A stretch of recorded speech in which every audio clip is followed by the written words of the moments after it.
Good evening, everybody. Welcome to another episode. It's Mondays with Moshe, which means that it's Monday night, 9 o'clock here, Eastern time. And I'm very excited and happy to see people rejoining. We've been a little spotty over the past couple of weeks, but now we are back in full swing. And we are fortunate tonight to host Dr. Stephen Terrell, who is a psychologist in Texas. Not that that matters at this point, because when we're on Zoom, you could be anywhere in the world. I had a call the other day with Australia, and I think it's like Thursday over there or something. They're at least a couple days ahead of us. So I asked them what the weather is going to be like on Thursday. But anyway, thank you, Stephen, for joining and coming onto the show and agreeing to talk about a very, very different, unique topic. And it is the topic of transforming the experience-based brain, also known as TEB, transforming the experience-based brain. And then it somehow morphs into the actual intervention, becomes transforming touch, which we're going to really focus on tonight and learn something that's very different than what we're typically used to hearing on this show, which is very straight up psychodynamic or psychotherapeutic. And this is going to be something a little different. And my interest was really piqued because of how different it is, and because of the sort of different kinds of boundaries that are used and different way of accessing various things that we're trying to access in the therapeutic process through less verbal means, I suppose. Again, I'm kind of guessing that it's through less verbal means and more experiential, deeper means of accessing, whether it's memories or experiences or feelings. We're going to hear more about that tonight. So, Steve, thank you again for joining, and tell us a little bit about who you are. What's your background in the field of psychology? When did you graduate? Where did you go to school? And just a little bit about that, and then tell us a little bit about how you got into this and discovered this phenomenon. Well, thank you, first of all, Moshe. Thank you for having me on. It's always a pleasure to be on the East Coast. The good part about being in Central Time is that I don't have to stay up as late as you do. So there are advantages to being here. Transforming the experience-based brain is an interesting thought that happened. It came out of a lot of prayer, a lot of talking to God, because I had been working. I'm a psychotherapist, psychology. I did play therapy for years. I ended up working primarily with foster children and adoptive children later on. That group and that population took me into the realm of developmental trauma and began to understand such studies as the Adverse Childhood Experience study that came out of California that really laid the groundwork, letting us know that children who experience adversity have a tendency to grow up to be more sickly, so to speak, more chances of diabetes, more chances of heart disease, almost a given chance of autoimmune diseases. They struggled more in relationships. They struggled with life on a deeper level. So when I went to school at Texas A&M University here in Texas, and in Corpus Christi is where I started my undergraduate and my graduate degree are both from there, and later went back and did a doctorate through California, Coast University. And it was so difficult with the standard protocols because at the time when I started working in adoptions, there was still this theory that you would hold children until they screamed their way through and they came out on the other side basically exhausted. And in that exhausted state, you would be able to bring about some sort of attachment. So attachment got bigger and bigger. I wasn't able to do it. I can't hold kids. It was just the thought of it was so overwhelming. I know that I came out of my own developmental trauma background, that I grew up experiencing it, so I knew it very well. And I thought, this cannot be working. This cannot be working. And then with play therapy, I was getting further and I started doing sand tray therapy and I kept training in more and more modalities. Later, trained in somatic experiencing, um, even went the way of looking at alternative types of treatments for children, trying to figure this out. Could not, could not get it around my head. I couldn't wrap my head around it that why is this population, why am I having so much trouble? And ended up in SC going to in my last year, my last part of the training, meeting Kathy Kane. I flew immediately to Canada and started a touch skills training program with her. That moved me along. There was like, okay, there's something here, and it's really opening up bigger doors. Ended up doing some early reflex work, primitive reflex training, started combining more, and then I realized I'm still not there. And through a lot of prayer of going, what's wrong? Why can I not get there? I realized that all the conventions I were investing in, that I was putting my mind to, they were all symptom focused. They were all coming in and saying, my kid is oppositional, my child is not learning in school, my kid is hiding food, hoarding, my kid beats me up, attacks me. I mean, we go on down this line of behaviors. And so we were focusing on these symptoms. And you put the symptom in and you do this, and then supposedly the symptom disappears, but they weren't disappearing. Not at the level. It still was looking like exhaustion, really exhausting. And one day I realized that in order for there to be change in the population I was working with, we were going to have to focus with attachment, and we're going to have to look at the earliest relationship, the earliest possible from conception on. And then epigenetics wise, we were going to have to go a couple generations back and see what was coming down in the trauma line, what was passed from one to the other to the other.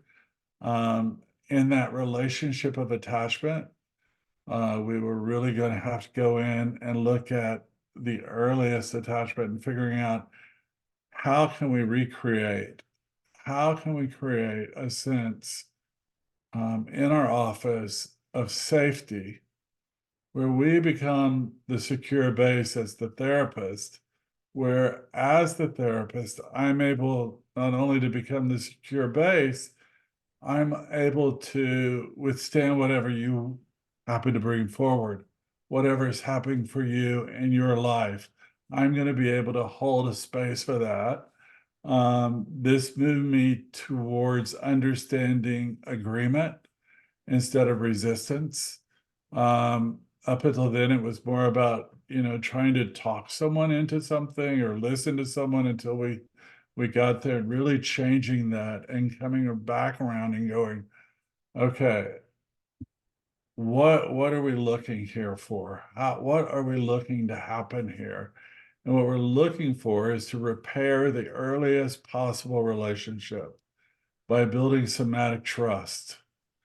And that somatic trust and the relationship and being able to say, okay, and that began to open the doors. And then we started bringing in primitive reflexes and going, okay, let's add some primitive reflexes and begin to understand, not in the same way that an occupational therapist or a physical therapist would be working with primitive reflexes, but working with them in the office, in relationship, not giving a menu to the parent to send home, saying, looking at it from that point of view of, we're going to do it together.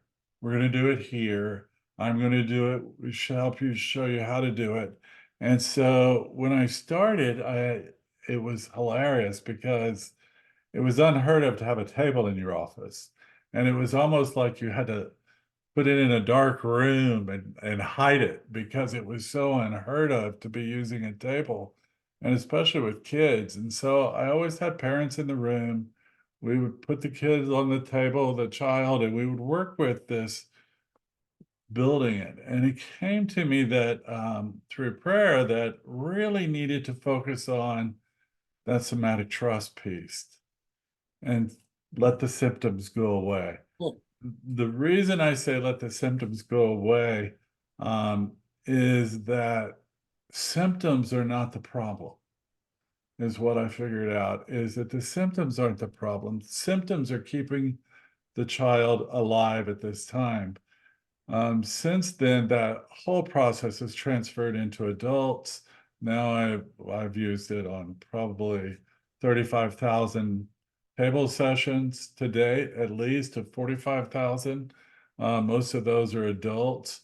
Going back in, getting them to a place of regulation. And the whole modality comes down to a regulation-focused modality. And that's using the attachment piece.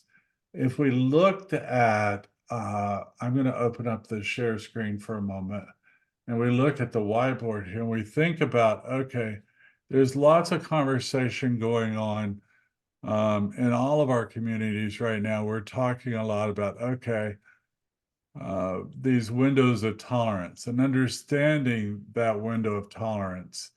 And for most of us, we think about the window of tolerance, we think about sympathetic, parasympathetic arousal. And if you think about sympathetic, when it leaves the window of tolerance, it's this area as it leaves where it becomes more challenging. When someone doesn't have developmental trauma or they have a healthier nervous system, what occurs here is that we get this parasympathetic arousal will come up and meet the sympathetic, and it brings it back down and it brings it back into the window of tolerance, and everything begins to appear normal. Like, okay, this is the way it's supposed to be. When you have developmental trauma, or you've experienced developmental trauma rather, we look at that and we go, okay, that window of tolerance may be very narrow, or it could even appear as a single line. It's oftentimes you're working in a very challenged place in your life. You're trying to manage, you're trying to stay cool, stay coherent to some extent in that place. So we get this thing called sympathetic arousal. When we get afraid, there it goes flying up. But because our parasympathetic is exhausted, it is totally exhausted, the parasympathetic is no longer able to meet it. So it may go past it, it may go up and around it, may go in a whole lot of different directions that we know are not going to lower the sympathetic response. When we're in that high sympathetic response, we're not in relationship, we're not able to learn, we're not able to grow because we're spending so much of trying to be safe. So clients come in to see us and they start saying, okay, why are you here? Well, I have relationship issues, or I'm oppositional. If I could spell oppositional, it's misspelled, apologize for that. I'm oppositional, I'm drinking too much, sexting too much, drugs too much, too much. There's too much of something happening. In that standard way, I would come in and I would say, okay, this is really, really important. And looking at this, we're looking at this and going, okay, this is what brought you into therapy. This is why you're here. And then in the taking the history, I would hear, oh, there were problems in the pregnancy, or oh, there was something happened at birth. I was a fast birth, or I was a C-section that wasn't under emergency circumstances. What that taught us or taught me is that, okay, in order for this parasympathetic to line up, it now needs this thing called behaviors, actually.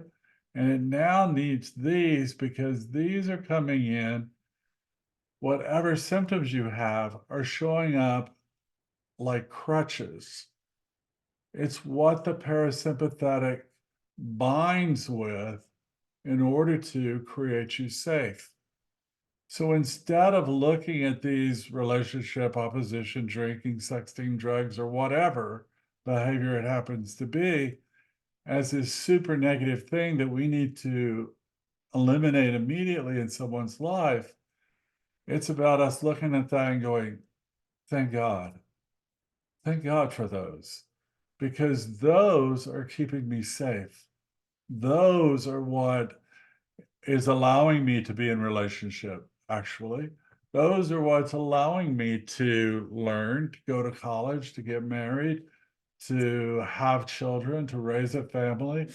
Those crutches are what it takes for me to exist in this world. And so we looked at it from the standpoint of homeostasis. So we came in and we looked at that. And we went, okay, in homeostasis, our systems are absolutely brilliant because they come in and they say, okay, this is a set point, like right about here, for instance. And let's say it goes 1 or 2 degrees both ways to give it a little bit of possibility. Always, this spot is the healthiest place. This right here, this one spot is the healthiest place we can be. It's where, okay, everything works to the best of its ability in that place.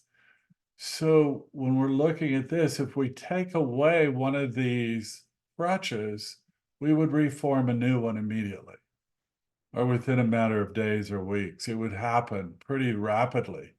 And by creating a new one, I mean, we have to have something to support the parasympathetic to bring about this set point. If we look at the relationship, the opposition, or whatever's going on as the allostatic load, we realize that the allostatic load maintains this position. It's the allostatic load that says, oh yeah, this is why you can stay at this set point, is this amount of allostatic load. So our treatment, when we're coming in and doing transforming touch, even if you came in and saw me and we had one of those sessions that were just off the chart, we go, oh, this was beautiful work, and you move to the right towards a new set point, it's going to rebound back. It cannot exist away from where it starts in a big movement. It's very slow, it moves very calculated, and it takes its time in moving.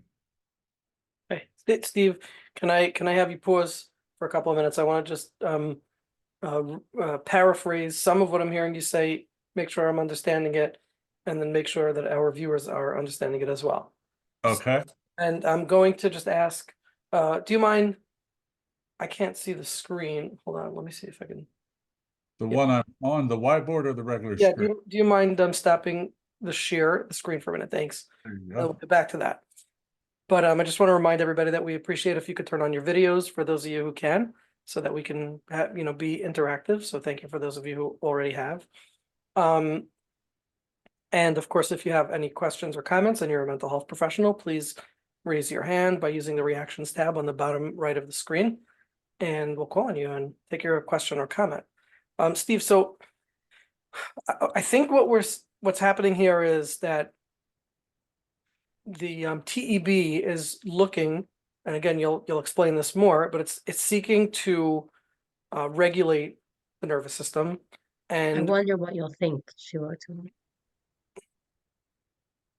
it's working to regulate the nervous system, and to bring the sympathetic responses or reactions that are so common to somebody who has developmental trauma or frankly any kind of trauma, to be able to help regulate that.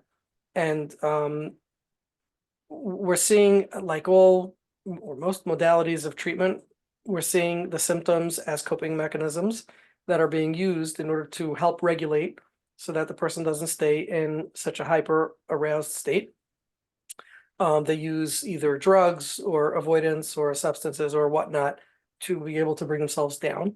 And can you just explain to me, when you said that the parasympathetic system is exhausted and doesn't always want to regulate the sympathetic system that's constantly being aroused because of the trauma, what did you mean by that? What's exhausting the parasympathetic system? The over and over and over, even if it in the first trimester, we know that fear paralysis occurs in the very first trimester of pregnancy. So when we're looking at this, we know that it's exhausted from overuse, Mhm. being used too much, over and over and over, too much. How is the paras when we just talk about natural states or somebody who has a highly aroused or over aroused sympathetic system, how does the parasympathetic system work or operate to try to regulate it if it's not using other coping mechanisms, maladaptive coping mechanisms? Well, if it's working the way it's designed, it'll come right up and meet it. Just meets the sympathetic head on, almost like, I mean, it just choom, it meets Mhm. it and brings it back down, and we get back into that Rhythm. regulation, back into the window of tolerance, back into a place that is easier to learn, grow, relationships, all the good things in life happen in regulation. Okay. Okay. So, is there anything that I missed in that, or was that pretty much summarizing it very brief? The only thing that I'll touch on is that the symptoms, the coping mechanisms, defensive accommodations, whatever you want to call those, and by using transforming touch, they fade away. They don't disappear, they fade slowly out because the parasympathetic doesn't need to rely on them so strongly to feel safe. The body the window of tolerance is expanding. There's more space. It gives the client an extra second to think. That split second is all we need to make another choice. And it begins to support the parasympathetic back into better health. Okay. Okay, so can you tell us now a little bit about transforming touch and how, in other words, there's many modalities or forms of therapy that are targeting, the same sympathetic system.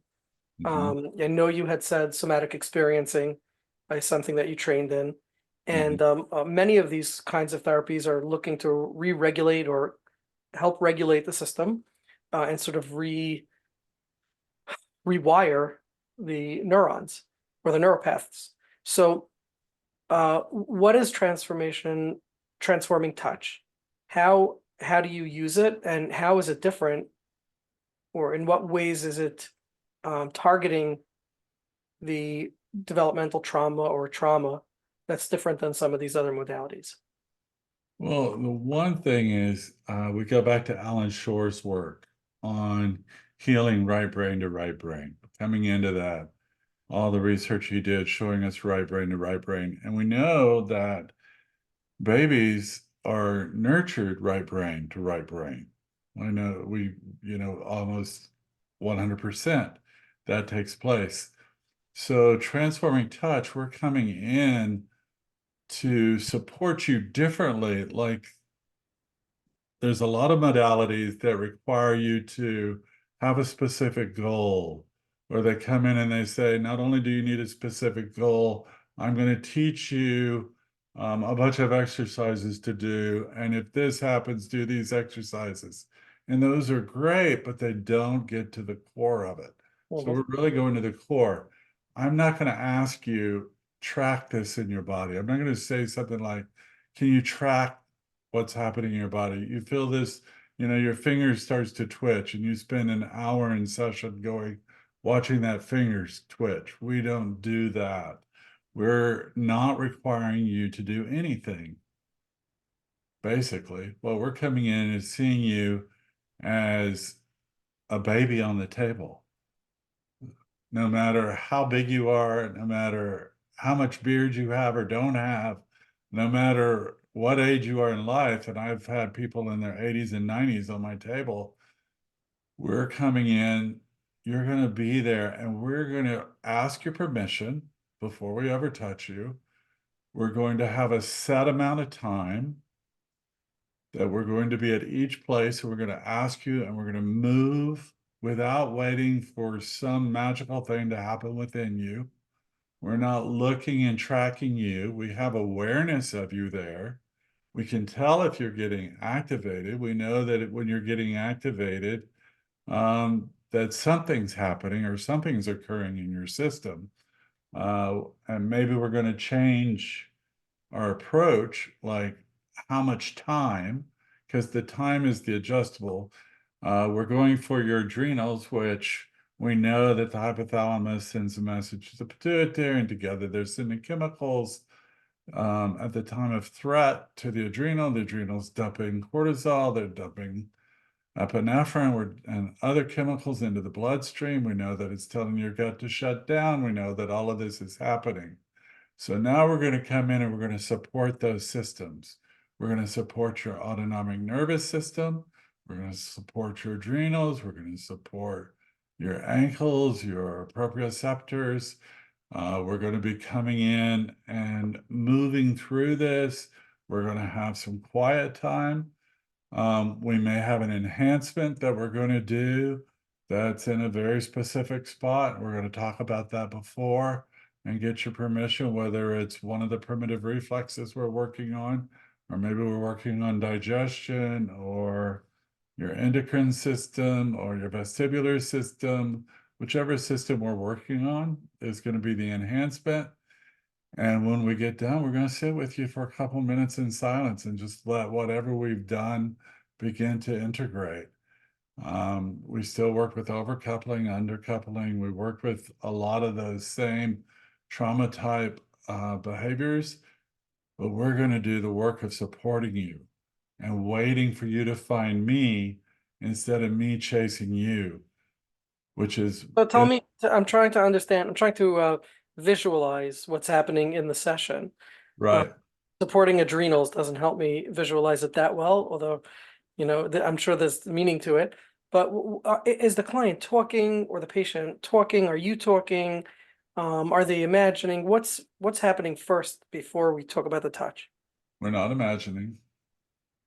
All your parts are welcome here, both the ones that need to be taught, that need to talk, excuse me, as well as the ones who need to be quiet, all your parts, because we're all made up of a multitude of parts from the experiences of our life. Mhm, Some people start out talking a lot on the table.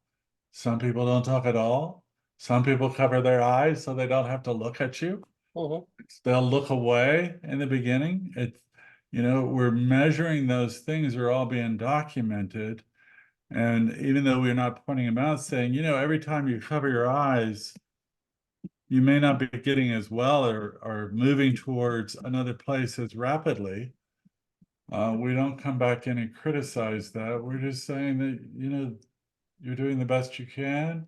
We're here with you to support you. So when they're on the table, like the adrenals, I'm going to use my hand and I'm going to slide it underneath your back up to about here, right where your adrenals are, which is on the right lower side of your rib cage and the left lower side of your rib cage. And we're just going to touch. We're not going to push against you. We're not going to squeeze you, manipulate you, twist you, or twirl you. We don't do any of that. It's about us literally coming in to support you. Thank God. And what is the idea behind that? The idea about it is I'm going to reestablish your earliest somatic trust. I'm not going to repair the neural pathway that's already been developed. I'm going to create a new cul-de-sac next door to that neural pathway where that action occurred, where you might have had a lack of care or an unavailable caretaker, a depressed caretaker.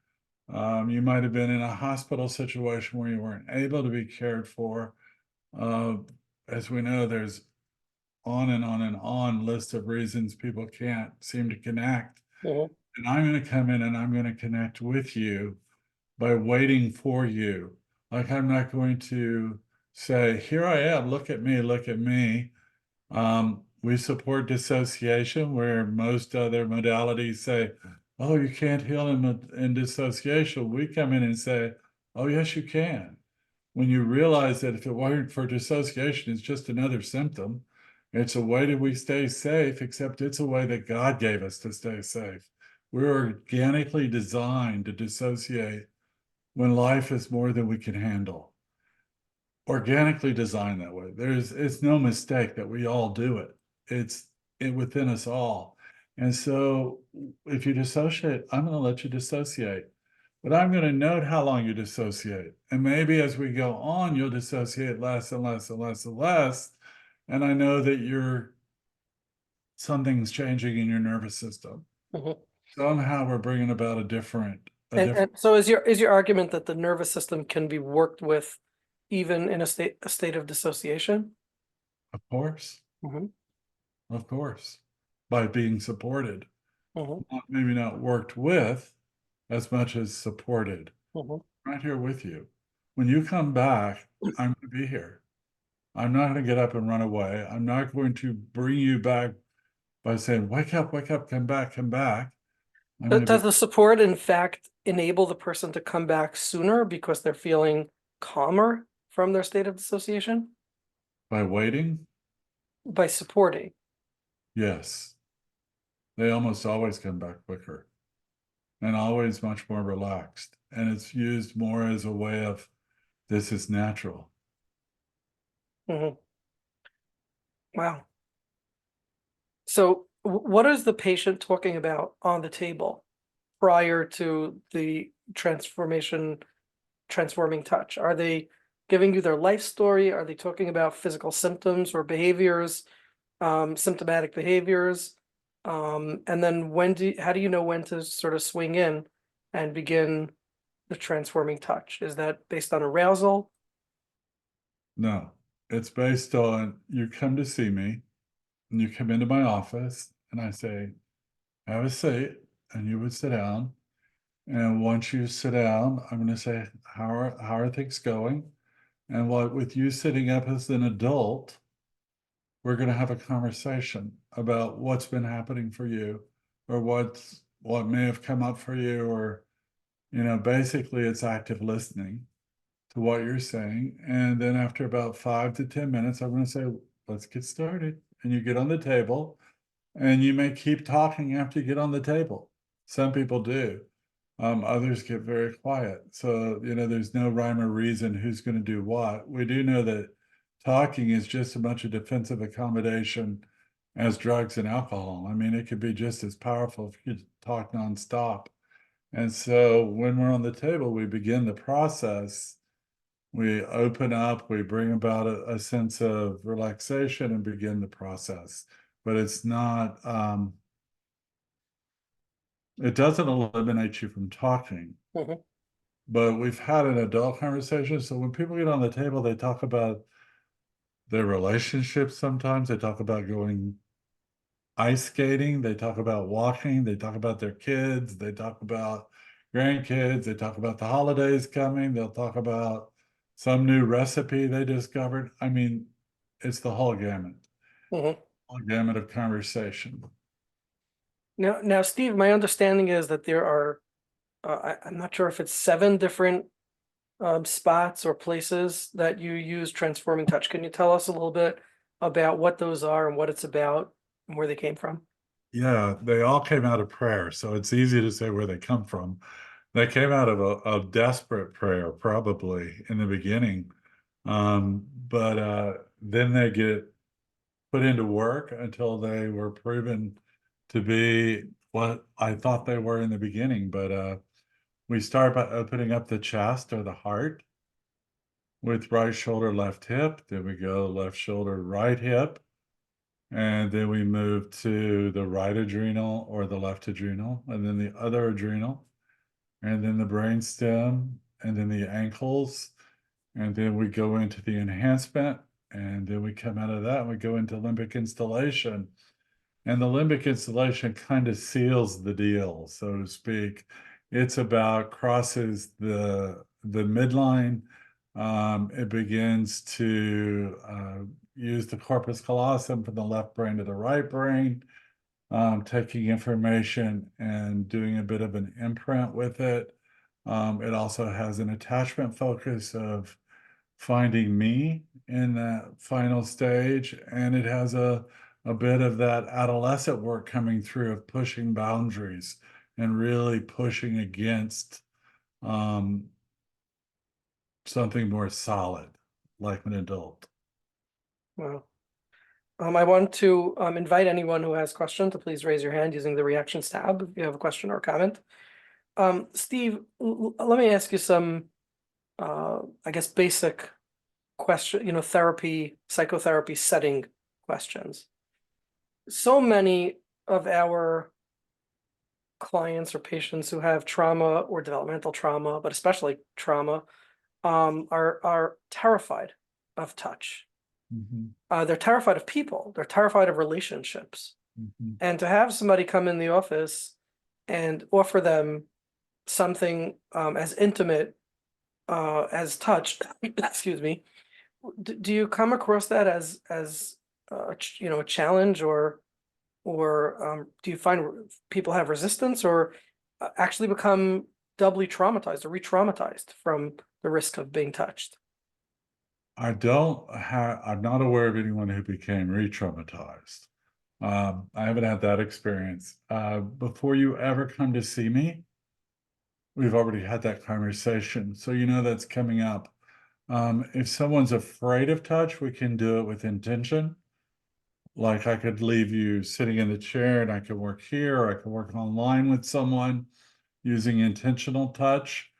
Really being able to say, okay, I'm going to bring my thoughts, my focus to your right shoulder and your left hip, beginning to open up your chest. I can do that just as well with intention. One thing COVID did for us, other than scaring us to death, it also, taught us that we can do a whole lot more online than we ever thought humanly possible. And transforming intentional touch was one of those things. If someone's afraid of touch, maybe we'll start off with you just sitting on the table. Maybe we'll have you lay down. Maybe I'll sit way back.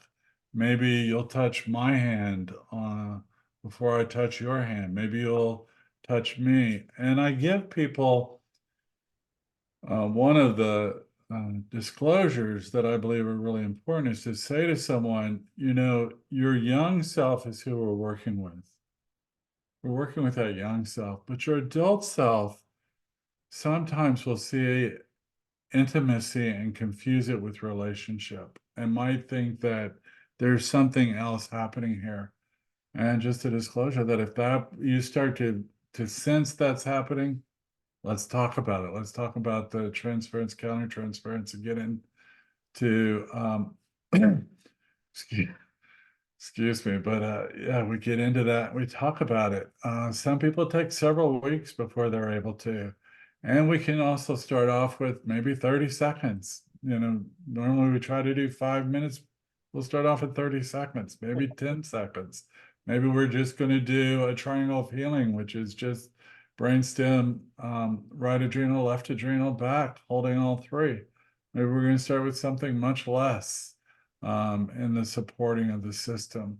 Doesn't have to jump immediately into it, but it's in my disclosure, it's in my paperwork. When clients are filling out paperwork, getting permission for touch, it's covered by my malpractice. So it's what I do.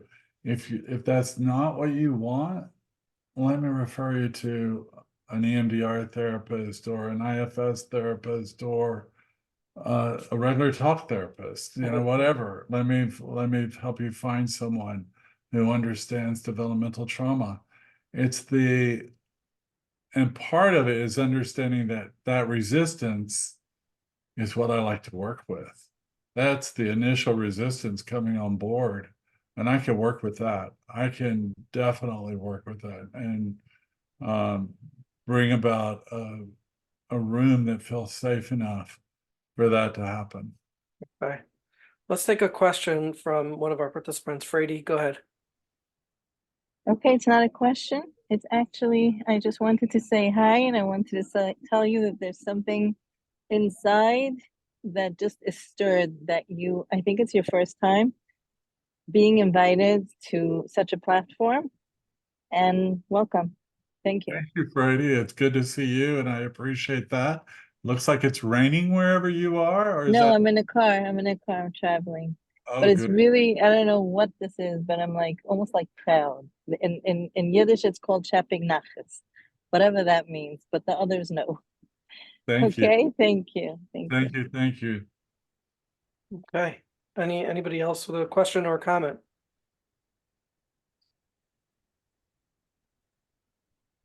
I don't know if that's good or bad. It's good. It's good. Oh, good. Thank you, Brady. Question? Go ahead. Hello? Oh, hi. Yeah, how is this different than craniosacral therapy? Like, is this related based like on the fascia system, or is this based on a different system?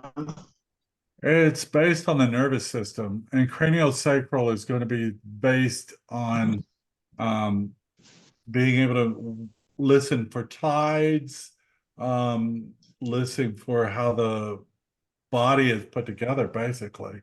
So craniosacral, I always laugh and say that people that do craniosacral are the smarter people because they learn a whole lot more physiology than we do, where we're really coming in from the standpoint of supporting the nervous system and supporting the part of the nervous system that's going to be most activated at the time of threat. And we do enhancements around primitive reflexes. Those things are usually not a part of craniosacral.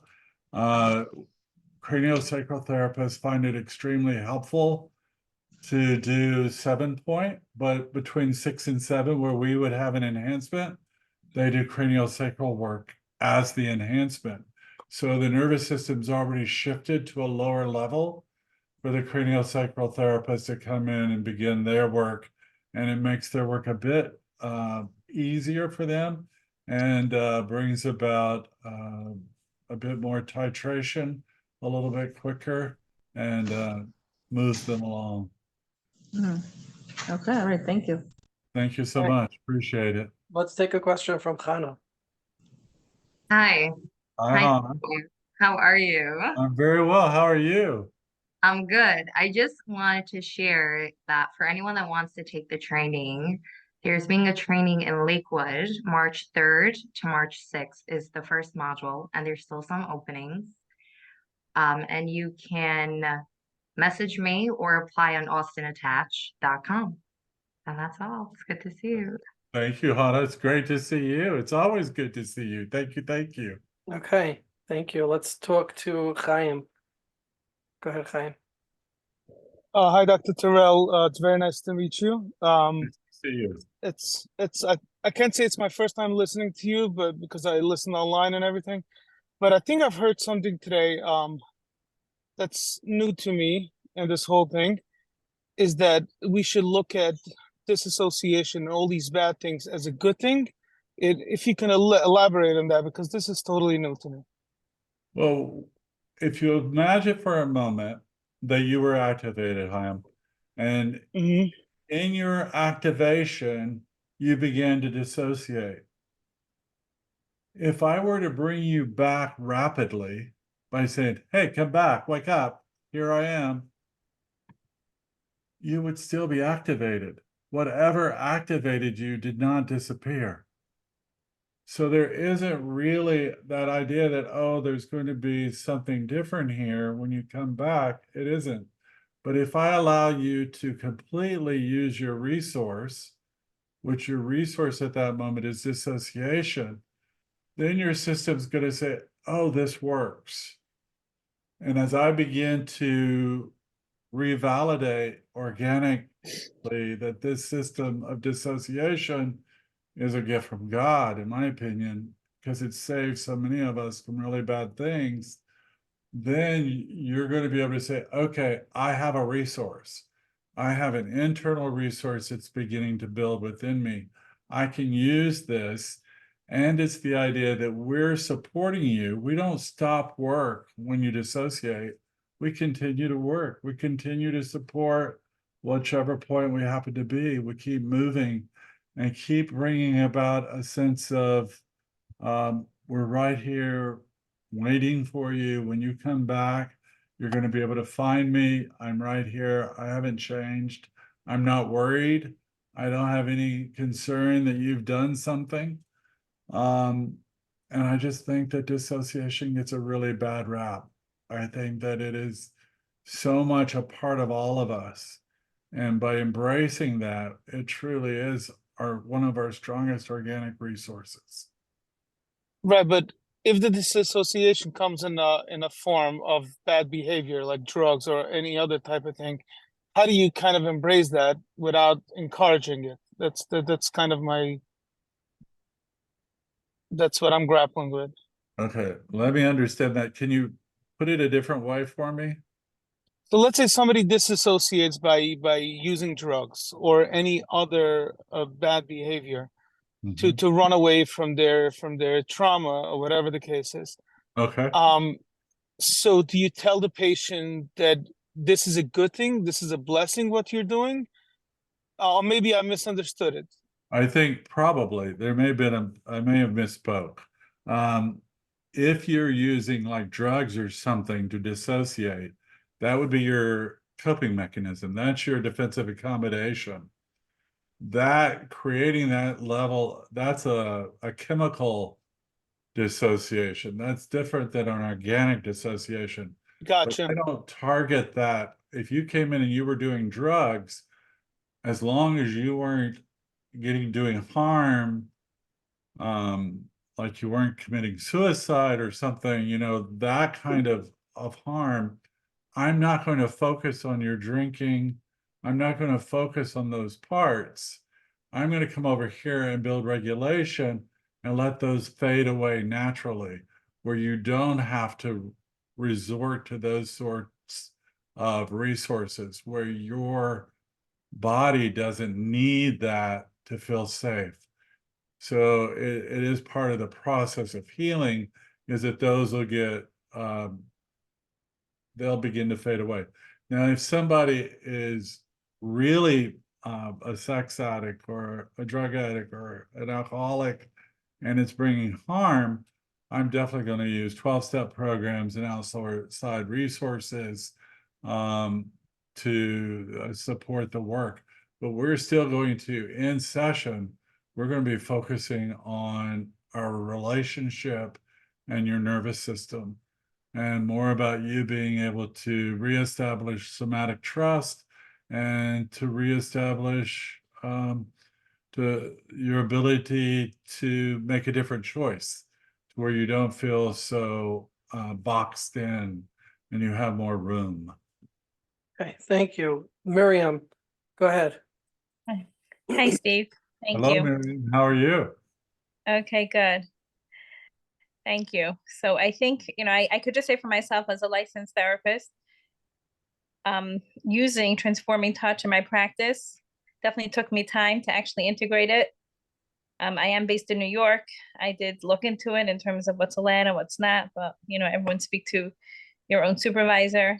But I'm wondering, Steve, if you would be okay to give us like a short demo of maybe just the healing triangle, so that we could, because I feel for myself, the transforming touch is not something that we can understand up here. It's really in here in our nervous system. And even to just have like a short 10-minute or 12-minute demo. Thank you. I'd be happy to do that. We'll get Okay, I'm sorry. a question, and then I'll come back and I'll just do the demo with the whole group.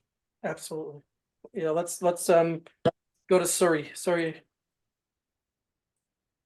go ahead. Hi, Dr. Terrell. It's nice to meet you. You too, So sir. I just want to go back to the disassociation. So what we're saying is that we're effectively taking the client through or supporting them through the dissociative process or the trauma cycle on the table. Am I right? Am I If hearing they that go correct? there, yes, yes, we would not be asking for that to happen, but But when if they need to, we Yeah. allow it and we 100 don't shut it down.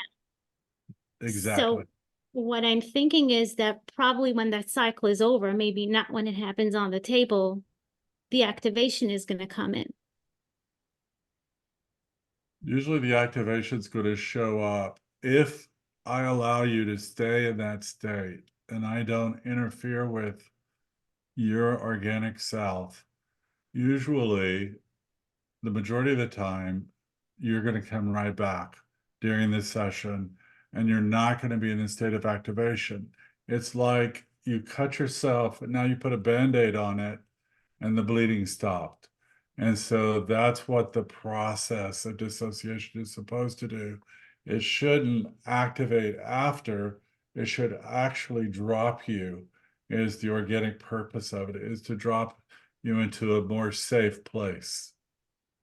Right. So when, just to make sense of it, and when I'm applying it to myself, when I come out of my freeze response, if I allowed myself to go through the whole thing, not saying, oh my gosh, this is not, and this is not a safe place. Stamp your feet, do something activating, right? I allow myself to go through the whole freeze response, like however long it takes. I don't know how that would play out in a session. I will then do the yawn or a deep spontaneous breath and move out of it, right?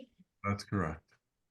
So when we do transformative touch, we're supporting the client so they don't need to go sympathetic, disassociated, sympathetic, dorsal.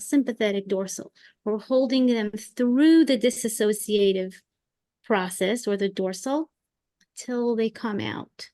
You Can got that it. happen in a session? Me, it took an hour and a half, but I'm Well, curious. I- Maybe well, maybe I didn't have TB, so it took an hour and a half. I don't know. yeah, I can say, dissociation gets a bad name, so does freeze. I probably have been living in freeze all my life. I don't know that I ever come out. It's just that I have more resources at this point in my life to live in freeze better. I've redecorated, I've put some nice pictures on the wall. My place of freeze is a whole lot more healthy than my original place where I was isolated and bullied and targeted for being different. At this point in my life, I don't know if I'm out of it or I'm just living in it better because I don't consider it to be, it's another part of us that keeps us safe. And we don't have to worry about going in and out of it. And we just be, that just seems so much easier to me. Like become friends with it, Yeah, I am friends with mine. right? I know that if I do too much, I need to go be quiet. I know how to take care of myself better now than ever in my life. It's fascinating. Thank you. Thank you. Okay. How about if we jump into the demonstration? Sure, we can do that. All right. So what I would like for everyone to do is, first of all, I don't want anyone to participate who doesn't feel comfortable. I want to say that I'm not doing a session with you. I'm just showing you one of the ways it's possible to work. I'm going to start off, I think I'm going to do a triangle of healing, which means I'm going to start with the right adrenal, then I'm going to go to the left, and then I'm going to go to the brain stem. And then I'm going to hold all three. And I'm going to do each of those probably for about 2 minutes each. That'll kind of move us along enough where you can get a sense of it. So I'd like to start off by just saying, allow yourself to do an extended breath. And by that, I mean, I want you to take in a deep breath and hold it. And then through pursed lips, like you're blowing into a straw, let out more air than you took in. And then you're going to go into this place of silence. And when you go into the place of silence, maybe a split second, it may be a minute, your body will begin to rebreathe all on its own. So taking a deep breath and then let it go and wait.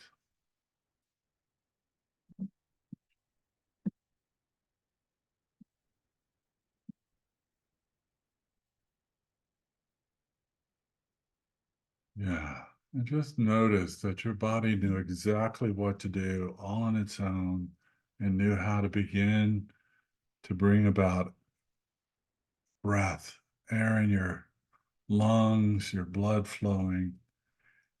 And I'm going to move on now to your right adrenal. And your right adrenal is located right at the lower part of your ribs on the right side. Your kidney kind of hangs out and hangs in. And right there on top is this tiny little thing called an adrenal gland. And it's just very, very small. And we're just going to bring our focus to your right adrenal, supporting.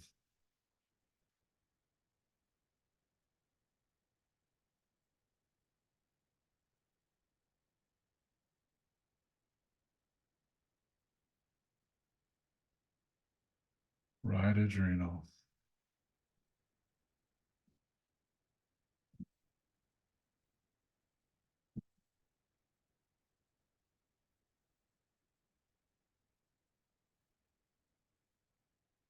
Right adrenal.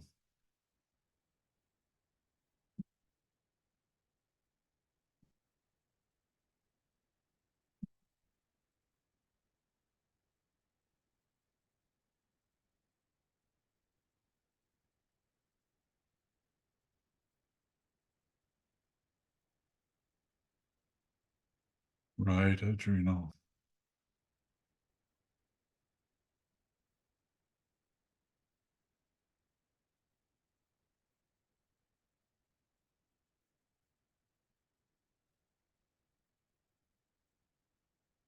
And you can just listen. You don't have to follow along. Just know that we're right at your right adrenal.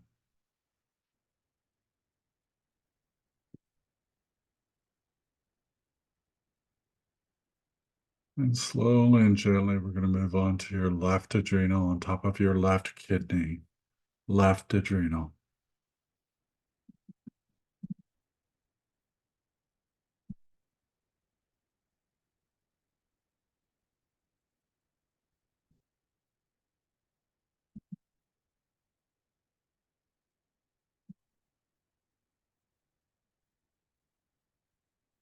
Left adrenal.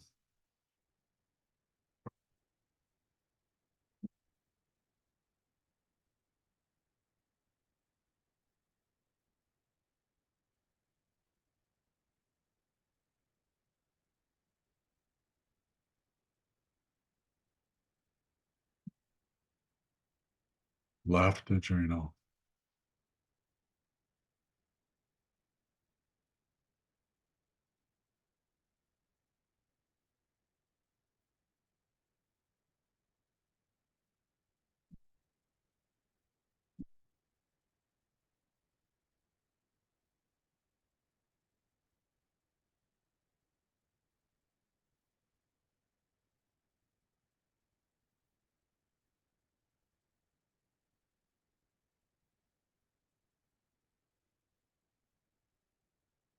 Left adrenal.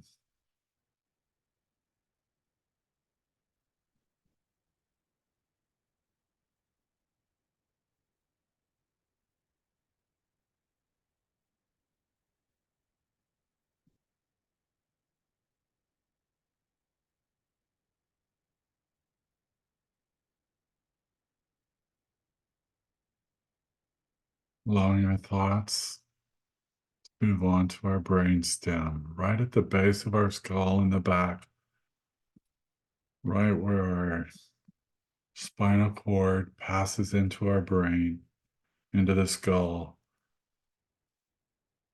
autonomic nervous system, right at the brain stem.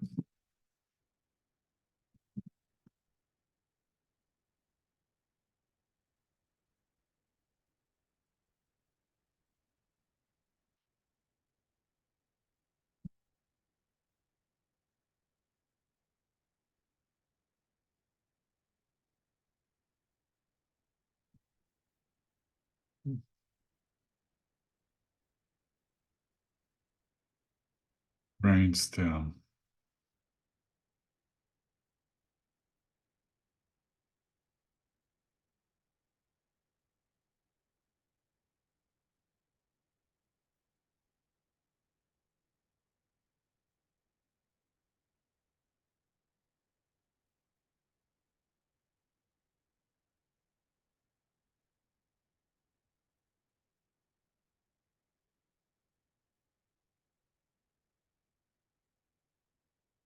brainstem,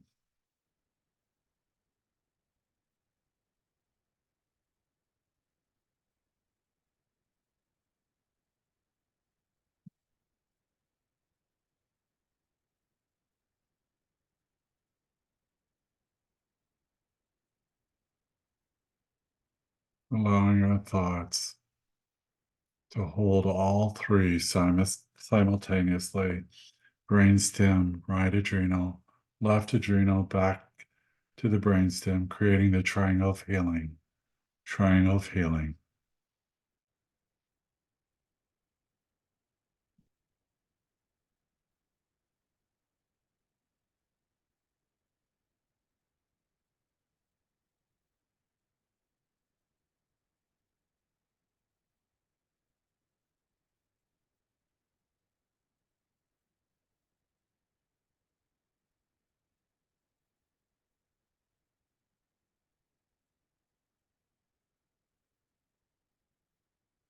Triangle of healing, brainstem to right adrenal to left adrenal, back to the brainstem.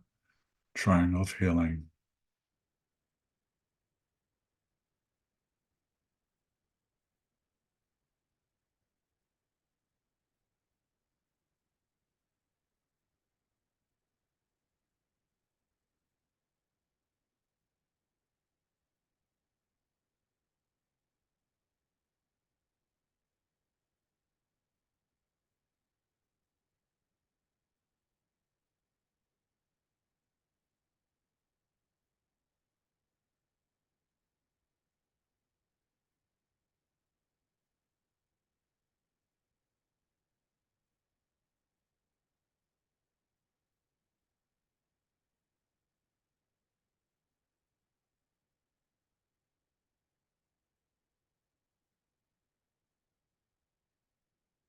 Triangle of healing.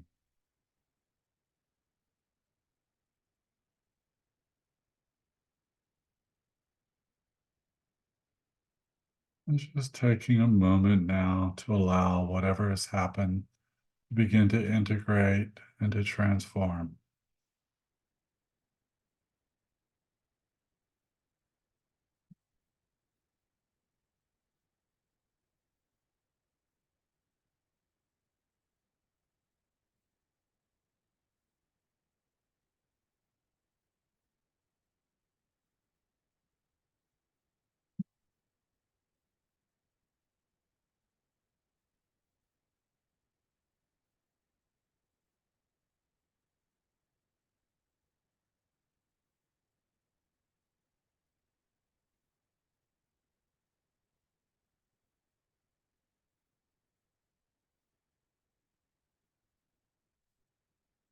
Thank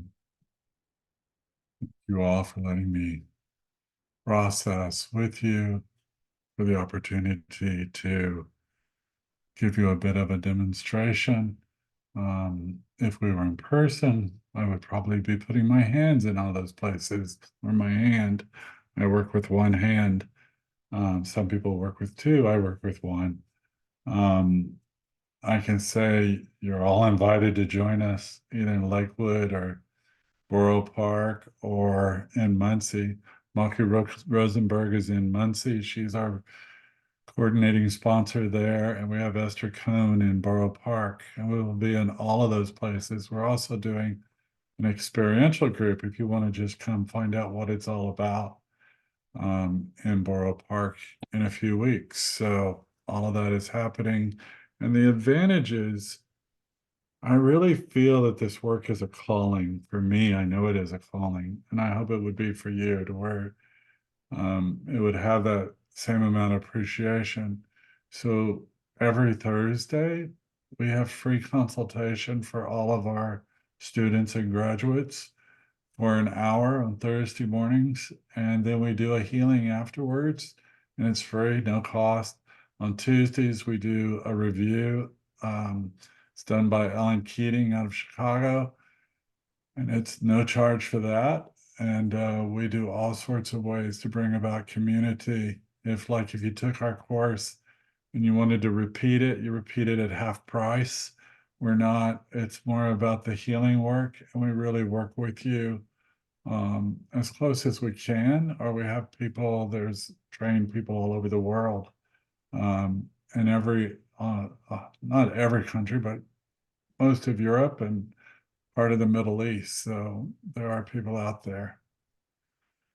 Just rambling a bit, giving your systems a chance to kind of quiet. Well, I'd love to hear some reflections from some of our participants who engaged in this. Leah, would you share your question or comment first? Well, I wanted to say hi to Stephen. It's so nice to see you tonight. You too? Yeah. So I've been on Mondays with Moshe since you started at Moshe back in COVID times. And you've had wonderful innovators and developers over the years. And I just thought how nice it would be if Stephen got on and spoke about what he's done with TEB. And so I want to thank you, Stephen, for agreeing to come on. And I want to thank And you for the introduction and the idea. my pleasure. It's really enhanced practice in a very deep way. So thank you. Thank you. I really appreciate the introduction and the opportunity to be here tonight and to be with you. It's always great to see you. Thank you. Thank you. Does anybody else have any reflections or thoughts about the experience that was just done through the demonstration? Anybody have any thoughts or can share your experience?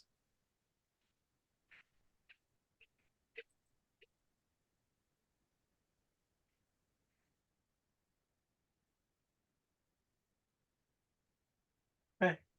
Something we say is that sometimes feeling nothing is the greatest of all healing, that it's moving at a space and a time that we don't always recognize, but thank you. Well, I can say that I had somewhat of a headache before, and it's not as intense now as it was before. That's the only. No. Okay, sorry, go ahead. Hi, I'm Judy with Surrey. Thank you so much. I really appreciate it. When I was doing it, I felt very sleepy and my fingers started tingling and I felt very inside of my body. Thank you. Does that make sense? Is that Totally. interesting? Yeah, when we're not used to being inside our bodies and our bodies talking, we begin to hear words and movements and tinglings and things differently than we've ever heard or experienced them before. So thank you, Judy. I appreciate it. Sure. It was very comfortable sensation. Yeah. Okay, anybody Thanks. else? And can anybody else share what their experience was?